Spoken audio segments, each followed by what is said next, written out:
दुर्योधन को बोला वो जो स्पेशल वाला जो तुम लेकर के आए हो इंद्र से वो चलाओ, इसको मारो। कर्ण बोला नहीं उसको नहीं मारेंगे, उससे तो हमको अर्जुन को मारना है। बोले अरे बेवकूफ, अर्जुन को तो तब मारोगे जब जिंदा बचोगे। जब भगवान आपके साथ है कि दुनिया की कौन सी शक्ति आपका क्या उखाड़ लेगी भाई, क्या उखाड़ लेगी? कोई नहीं उखाड़ सकता, कुछ रत्ती भर बाल भी बाका नहीं कर सकता, क्योंकि आपके कर्म ऐसे हैं कि भगवान स्वयं आपके साथ खड़े हैं। जो भी आपके साथ होता है वो ना अच्छा होता है ना बुरा होता है, आपकी मानसिकता डिसाइड करेगी कि वो अच्छा हुआ या बुरा हुआ। सड़क पर जब कुत्ते का एक्सीडेंट होता है, कोई गाड़ी उसको ठोक के जाती है, आपको क्या लगता है? गाड़ी बहुत तेज आ रही थी इसलिए कुत्ते को ठोक दिया? नहीं, तो कुत्ता डिसीजन नहीं ले पाया कि मैं इधर जाऊं कि उधर जाऊं। बाप भले ही मर गया लेकिन उनको आपका वचन था वो नहीं छूटने दूंगा। सलमान खान का एक इंटरव्यू देख रहा था मैं। सलमान खान कहते हैं कि जिम में जब कोई बॉडी बिल्डर 2 घंटे एक्सरसाइज करता है ना, तो उसकी बॉडी उस 2 घंटे में नहीं बनती, बल्कि 22 घंटे वो जो जिम के बाहर बिताता है उस 22 घंटे में बॉडी बनती है। क्यों? क्योंकि जिम में तो सिर्फ 2 घंटे वो वर्जिश करता है, उससे क्या होगा भैया? 22 घंटे में डाइट का डिसिप्लिन चाहिए, लाइफस्टाइल का डिसिप्लिन चाहिए, आप क्या खा रहे हो, कैसे सो रहे हो, क्या पी रहे हो, इसका डिसिप्लिन चाहिए, तब जाके बॉडी बनती है। ठीक उसी तरीके से हम जो सीखते हैं ना, हम जो ये बातें कर रहे हैं, ये जो आप सुन रहे हो सर, इससे आपकी लाइफ में कुछ नहीं बदलने वाला। आप दुनिया का कुछ भी किताब, कितना भी पोथी पढ़ लो, कुछ नहीं होने वाला। कितनी भी ट्रेनिंग अटेंड कर लो, आप नहीं बदलने वाले। सर बदलोगे तब जब इस 1 घंटे की ट्रेनिंग से निकल करके बाकी के 21 घंटे आप क्या करते हो उससे बदलोगे। कितने भी किताब पढ़ लो, उस किताब को बाकी के दिनों में, बाकी के समय में आचरण में कितना आप लाते हो उससे बदलोगे। उससे महानता आती है, उससे मजबूती आती है, उससे आचरण मजबूत बनता है।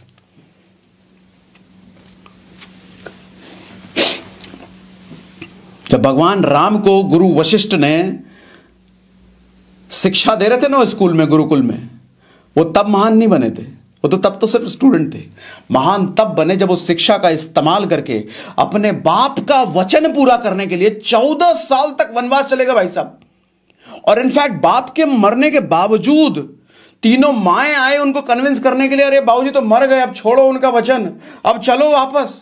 भरत आए, भाई अरे मेरा राजपाट सब ले लो, पूरा प्रजा आ गया उनके पास कि छोड़ो ये सब वचन वचन, भूल जाओ, आ जाओ कोई।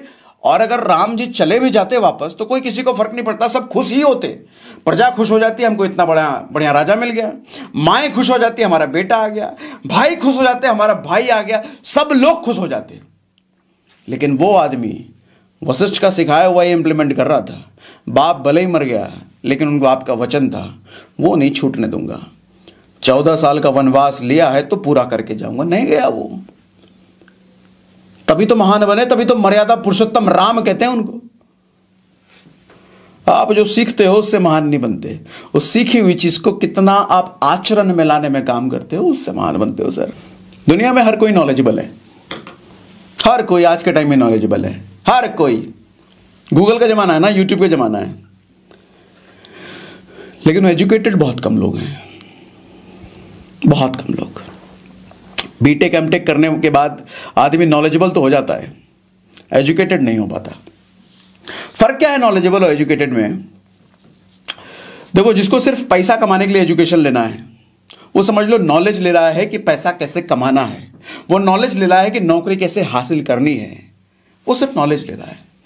एजुकेशन क्या होता है कि सर उसको नौकरी लेनी है या नहीं लेनी है, समाज में कौन सा काम करना है या नहीं करना है, समाज की भलाई, खुद की भलाई, परिवार की भलाई किस चीज में है, वो डिसीजन लेने की पावर, वो एजुकेटेड आदमी का काम होता है। आज तो हम भूल ही गए हैं, वो भाई भाई को मार देता है, वो पढ़ा लिखा भाई है, वो काहे का एजुकेटेड। राम ने गुरु वशिष्ठ से इंजीनियरिंग और बीटेक का डिग्री नहीं लिया था, ज्ञान लिया था, एजुकेटेड बने थे। कृष्ण ने अर्जुन को कोई डिग्री नहीं दिया था, ज्ञान दिया था, एजुकेट किया था। हाथी, इतना बड़ा सा हाथी, उसको छोटे से रस्सी से एरावत बांध के चला जाता है और वो हाथी कहीं नहीं जाता, उधर ही बंधा रह जाता है।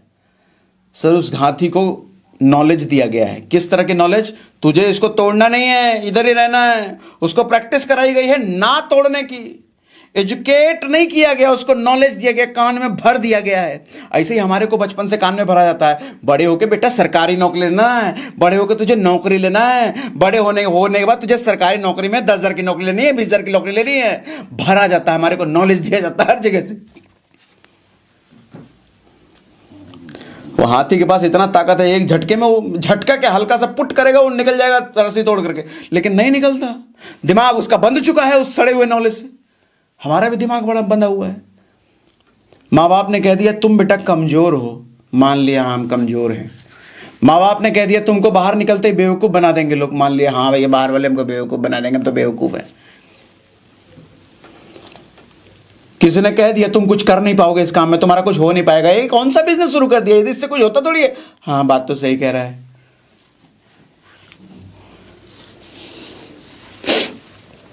सर गूगल दुनिया का सबसे नॉलेजेबल चीज है, दुनिया की सारी नॉलेज गूगल के पास है, लेकिन क्या गूगल कोई डिसीजन ले सकता है?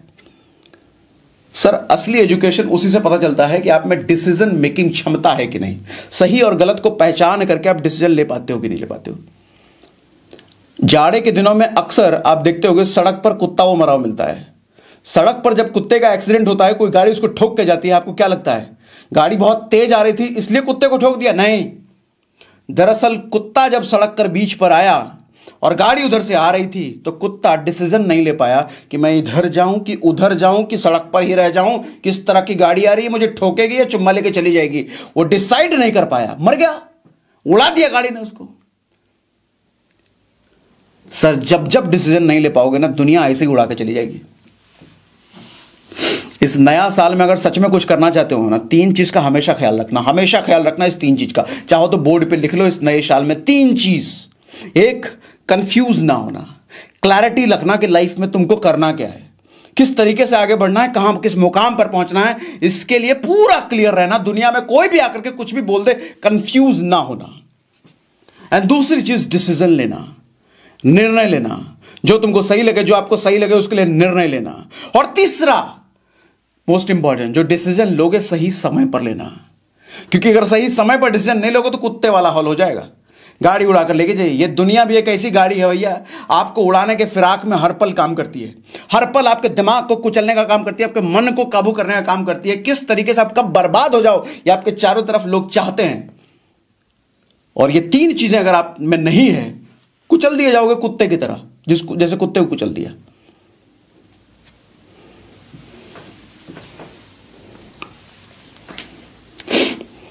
समय जब अच्छा होता है ना तो सब मुस्कुराते हैं, सब अच्छी अच्छी बातें करते हैं, लेकिन कुछ योद्धा लोग होते हैं, राम जैसे, कृष्ण जैसे, अर्जुन जैसे, पांडव जैसे। पांडवों को भी वनवास मिला था ना, आपने लगे थे काम में, वो वनवास में भी खुशी मौज में थे। सर मुश्किल टाइम में जो मुस्कुराता है ना वो पागल नहीं है, वो शक्तिशाली कहते हैं उसको। वो जानता है मेहनत करके वापस में अपना अच्छा टाइम लेके आऊंगा, और बुरा वक्त अगर मुझे मिला है, यानी कि मुश्किल वक्त अगर मुझे मिला है, तो भगवान ने मुझे एक मौका दिया है कि मजबूत और बनाऊं अपने आप को, ताकि नेक्स्ट लेवल की कामयाबी मेरे हिस्से आने वाली है। वो इस बात को जानता है। लेकिन निठल्ले लोग, जरा सी मुश्किल आई तो मेरी किस्मत खराब है। तुम्हारी किस्मत सच में खराब है जो इस सोच तुम्हारे को मिली है, सच में किस्मत खराब है। किस्मत इसलिए खराब नहीं कि तुम्हारा बुरा टाइम चल रहा है, तुम्हारे को मुश्किल आई है। किस्मत इसलिए खराब है कि ये सोच जो तुम्हारे में अंदर है ना, ये तुमको बर्बाद करेगी, इसलिए किस्मत खराब है। जरा सी मुश्किल आई नहीं कि हमारे से नहीं होगा।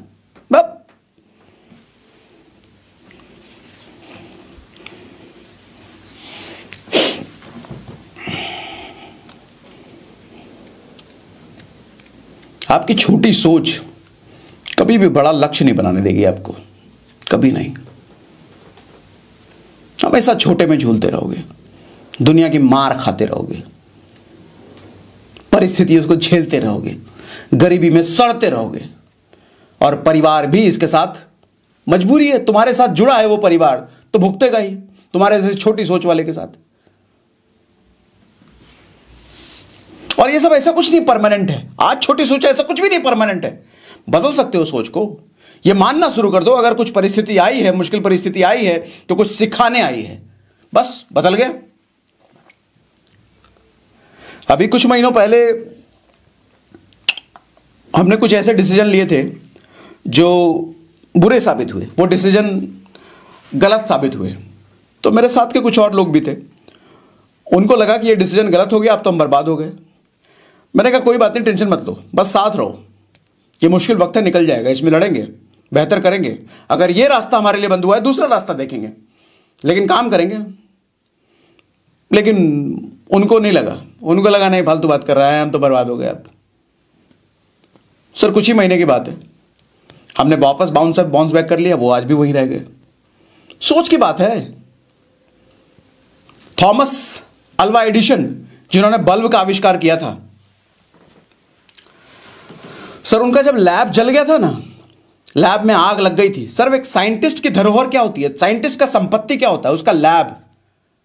क्योंकि उसके लैब में सारा सालों का एक्सपेरिमेंट किया हुआ होता है, और उसके एक्सपेरिमेंट में आग लग गया, लैब में आग लग गया। जब लोगों ने देखा तो सोचा अब तो अल्वा एडिशन का क्या होगा भाई, इसका तो सब मेहनत खराब हो गया। अल्वा एडिशन ने जब देखा आग लगे हुए, वो हंस रहे थे। तो जब हंस रहे थे अड़ोसी पड़ोसी, आप पागल हो गए, तो गया काम से बेटे को बुला के लाए कि देखो तुम्हारा बाबूजी अब गया, पागल हो गया। बाबूजी बोले क्या हो गया बाबूजी? तो बाबूजी बोले एक काम करो, अपनी माँ को बुला के लेके आओ। तुरंत गया, अपनी माँ को बुला के लाया। अपनी पत्नी को बोले देख लो नज़ारा, ये नज़ारा दोबारा देखने को नहीं मिलेगा। हमारी सारी नाकामयाबियां अब तक जलकर राख हो गई हैं, कल से एक नई शुरुआत फिर से करने का हमें मौका दिया है ऊपर वाले ने।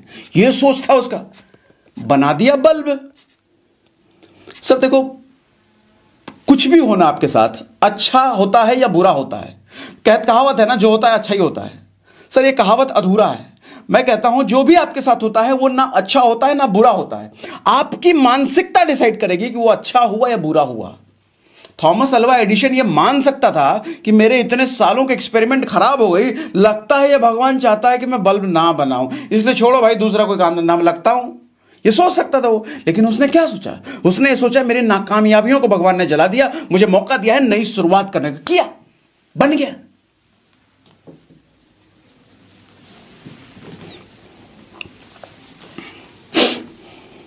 मेरी बात से एग्री करते हो? मेरी बात से एग्री करते हो? मुझे चैट पे लिख के बताओ अग्री अग्री अग्री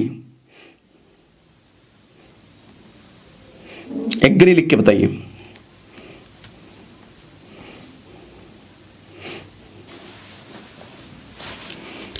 देखो हर इंसान पे ना 3 तरह का कर्ज होता है, ऋण, ये शुद्ध हिंदी में कहते हैं इसको। 3 तरह के ऋण होते हैं, 3 तरह के कर्ज होते हैं हर इंसान पर। पहला होता है देव ऋण। देव ऋण मतलब देवों का ऋण, देवों का कर्जा। वो कर्जा आप कैसे चुकाओगे? भगवान ने हमें बनाया, भगवान ने आपको बनाया, भगवान ने पूरी दुनिया में जितने भी लोग हैं सबको बनाया है। सर हम अगर हमारे काम से किसी वजह से दूसरों का भला हो पाए, हम दूसरों का हित कर पाए, निस्सहाय को सहारा दे पाए, गिरते हुए को उठा पाए, तो समझ लो हमने देव ऋण चुका दिया। उनके बनाए हुए हम थे, उनके बनाए हुए दूसरे भी हैं, उनके बनाए हुए लोगों की मदद हमने कर दी, तो देव ऋण चुका दिया। दूसरा ऋण होता है पितृ ऋण, यानी कि माता पिता का कर्ज। माता पिता का कर्ज कैसे चुकाओगे? माता पिता की सेवा करके, उनकी इच्छाएं जो वो खुद से पूरा नहीं कर पाए वो इच्छाओं को पूरा करके, उनको खुशी देकर के माता पिता की इच्छा को पूरा करके ये ऋण चुकाया जाता है। और तीसरा ऋण होता है गुरु ऋण, गुरु का कर्जा। गुरु का कर्जा कैसे चुकाओगे? गुरु को दिन भर 4 बार फोन करके नहीं कर्जा चुकता, उनका पैर दबा के कर्जा नहीं चुकता। गुरु का ऋण चुकता है गुरु ने जो सिखाया है, उस सिखाए हुई चीज को समाज में इंप्लीमेंट करना, खुद पर इंप्लीमेंट करना, उससे गुरु का ऋण पूरा होता है। ये 3 ऋण जिसने चुका दिए उसका जिंदगी फिर निकल पड़ता है। फिर कामयाबी के रास्ते में उसको बाधाएं तो आएंगी, मैं नहीं कहूंगा बाधा आएंगी, बाधाएं तो आएंगी, लेकिन उसको पता नहीं चलेगा ये बाधा थी क्या, अरे निकल गए। बाधा को एक झापड़े पर करके साइड कर देगा, वो उतना मजबूत हो चुका है ना वो।